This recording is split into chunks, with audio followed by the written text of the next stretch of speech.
Welcome to The Explainer. If you're a data scientist who's starting to get your hands dirty with MLOps, you already know that building a fantastic model is really just the beginning. Today, we're going to talk about a tool that is absolutely critical for bridging that gap between your notebook and actual production, the AI/ML Model Registry. Let's jump in. So, picture this. You've done all the hard work. You've wrangled the data, you've engineered some killer features, and you've trained a model that has awesome metrics. It's just sitting there on your laptop, ready to go. And then, that question hits, the one we all face. What do I do with it now? How does this thing actually get out into the world and do something useful? And come on, let's be real. We have all been here. You save the model file, maybe you email it to someone, or you drop it in a shared folder. And the file names, oh man, the file names become this chaotic mess of dates and version numbers, and my personal favorite, for real this time. It's kind of funny, but it's also a total nightmare. It's not just messy, it's unsustainable and honestly, pretty risky. But what if there was a professional, systematic way to handle all this? You know, a way to bring the same kind of discipline to our models that software engineers have been using for their code for decades. Well, there is. And it's the key to really scaling up your work and your impact. Meet the Model Registry. At its core, it's a centralized system, a single place to manage the entire journey of your models, from that first experiment all the way to retirement. And you know the absolute best analogy for it? It's Git, but for models. Seriously. It gives you version control, tracking, and that single source of truth you need for your most valuable digital assets. So why is this such a game changer? Well, for one, it gives you centralized versioning. That means you can instantly roll back if a new model starts acting weird in production. Second, you get complete lineage. You know exactly what data, what code, and what parameters created every single model version. That is so critical for reproducibility. It also makes deployment way smoother and sets up clear rules for governance, so only validated, tested models ever see the light of day. Now, there are a bunch of great registry solutions out there, but for this explainer, we're going to focus on one that's super powerful, open source, and fits right into the Python world most of us live in, the MLflow Model Registry. Okay, this is a really important distinction to get right. When you first log a model with MLflow, it's really just a file, an artifact from a single experiment run. But when you register it, it becomes something more. It's a formal, named entity in the registry. You can think of this registered model as the official project, which then holds all of its different versions over time. This is the big leap from just tracking experiments to actually managing models for deployment. All right, enough theory. How do we actually do this? You'll be happy to know it's surprisingly straightforward. Let's just walk through the 4 main steps to get your own models into the registry. It really just boils down to this.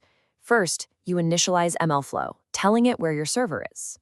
Second, you save or log your model as an artifact during a training run, which, if you're using MLflow for experiments, you're probably doing already. Then comes the key new step, number 3. You formally register that artifact.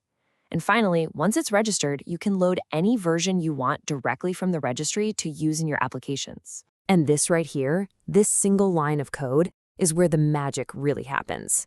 This one command takes that model artifact from a specific run, and it gives it an official name in the registry, like Customer Churn Predictor. And just like that, your model has graduated from being a loose pickle file to a properly versioned, managed asset. Okay, so our models are neatly organized in the registry. Now for the really powerful part.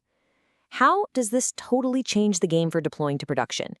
Well, it all comes down to a simple but absolutely brilliant concept called aliases. An alias is just what it sounds like. It's a simple, friendly name that you can move around to point to different model versions. So instead of your application code having to know about version 7, it just asks for the model with the production alias. This is huge because it decouples your app from the model version, and that is the secret to safe, seamless updates. So, let's look at a stable system. Your production app is humming along nicely. It's been coded to just ask for whatever model has the production alias. Right now, that alias is pointing to version 2 of your model. Everything is working just as it should. Now, you've gone and trained a much better model, version 3. You've tested it, you're confident it's ready. So to deploy it, you don't touch the application code at all. Not one line. You just go into the registry and you reassign the production alias to point to the new version 3. The very next time the application requests the model, it gets the new one. And that's it. A zero downtime, totally seamless update. And here's what that looks like from the application side. Look how clean that is. The code is just asking for the model named bikes with the alias champion. It has no idea if that's version 2 or version 3 or version 10, and it doesn't need to care. This is the crucial separation. Your application logic stays stable, while the model behind it can constantly evolve. But here's the question that keeps every ML engineer up at night, right? You've just pushed your new champion model, and something's wrong. Performance drops. You're seeing weird errors. What do? With a registry, there's no panic. The rollback is just as simple as the deployment. You literally go back to the registry, you point the champion alias back to the old, stable version, and you're done. Your application instantly starts serving predictions from the reliable model again. This is your safety net, and it's what lets you iterate quickly and with confidence.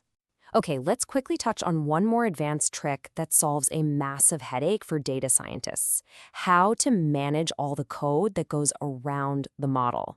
You know, a model isn't just the trained weights, right? There's feature scaling and coding, all sorts of pre-processing steps that have to be exactly the same at inference time as they were during training. Well, MLflow lets you package all of that custom code together with the model itself. This creates a single versioned artifact that contains the whole pipeline, which guarantees consistency and just wipes out a huge source of production bugs.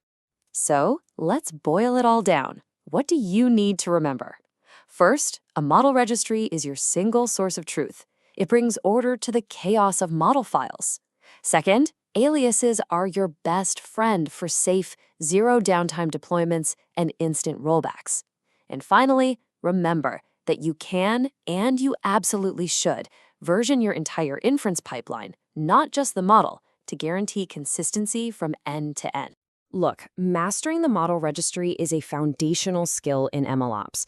It really does transform your models from these fragile, one-off artifacts into robust, manageable software components. So the real question to ask yourself is, now that you have this level of control, what's the next bottleneck in your machine learning workflow that you're going to professionalize?